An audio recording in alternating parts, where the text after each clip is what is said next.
Have you ever felt trapped by desires that seem to control your thoughts and emotions? Do you wonder if it's possible to be free from shame, regret, and the weight of past mistakes?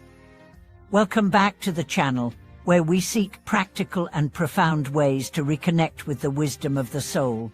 Today, we are delving deep into the transformative path of purification before the Buddha, a journey of confronting inner shadows and emerging with clarity, peace, and genuine freedom. This episode explores not only how to recognize the roots of harmful desires, particularly those that arise from unchecked impulses, but also how to engage in a heartfelt process of confession, prayer, and renewal. We'll uncover how ancient practices, still alive today, can help modern people heal from emotional wounds, restore their dignity, and reclaim their inner light. Let us now walk together into the sacred temple of awareness, where the power of sincere repentance and devotion can completely cleanse the mind and purify the heart. Imagine a young woman named Eliza who carried a deep burden. In her youth, she made choices she now regretted, relationships that objectified rather than honored, moments of vulnerability exploited by those who did not understand love, and a growing addiction to images and fantasies that filled her with guilt. For years, Eliza lived in silence. She wore a mask of normalcy, smiling in public while feeling unworthy in private. She tried to numb the guilt with distractions, work, travel, even spiritual books, but the shame remained, whispering that she could never be clean again. One evening, while wandering through a quiet street, she passed a small Buddhist temple. Drawn by a gentle light within, she stepped inside. A monk sat by a flickering candle, chanting softly.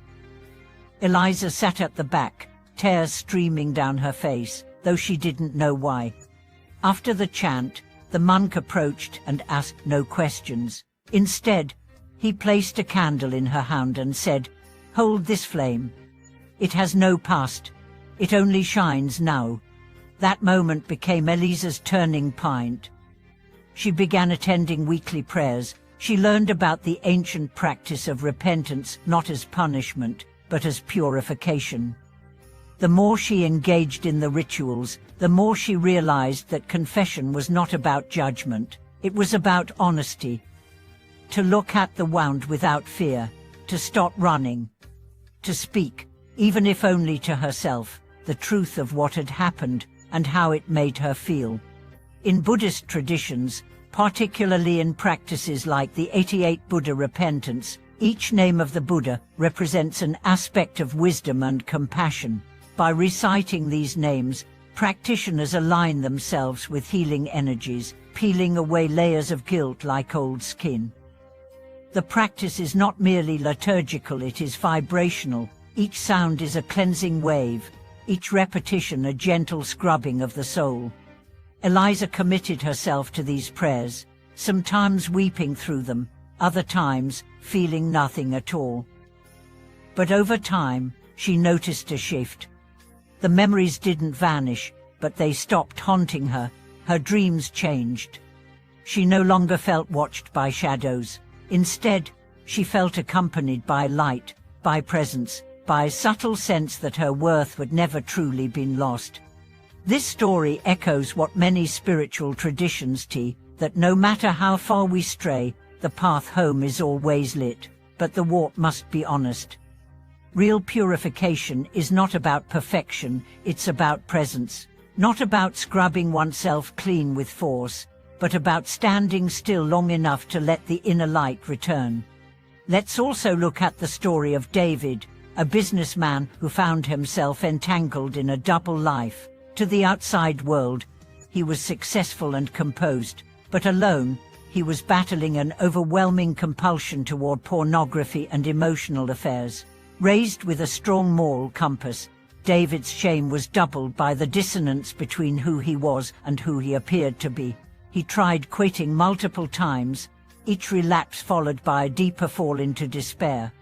Then, a friend invited him to a meditation retreat centered on precepts and purification. At first, David resisted. The thought of exposing his secrets, even silently to himself, felt terrifying, but he eventually agreed, and during a session on visual repentance, the teacher asked each participant to visualize placing their darkest secret at the feet of the Buddha. David closed his eyes. He imagined kneeling before a golden figure. In his mind, he placed his laptop, his fantasies, his lies, all of it onto the altar. To his surprise, the Buddha didn't turn away. In his vision, the Buddha simply smiled and said, "You are not your habits. You are your willingness to awaken." That sentence became David's anchor. He started a daily practice of breath-based chanting, using his inhale to say "I release" and his exhale to whisper "I return." Over time, the compulsors lost their grip.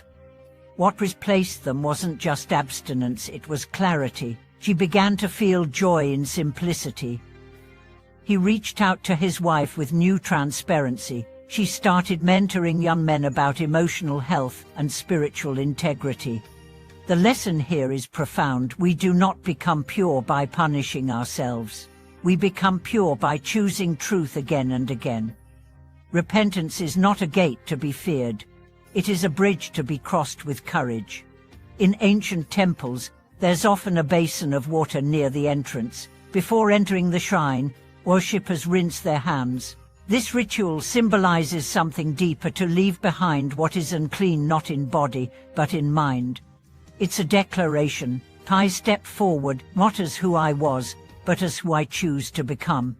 The journey of purification also involves vigilance. Just as a garden requires regular weeding, the heart needs consistent awareness. After repentance comes maintenance, cultivating the right environment so harmful tendencies do not return.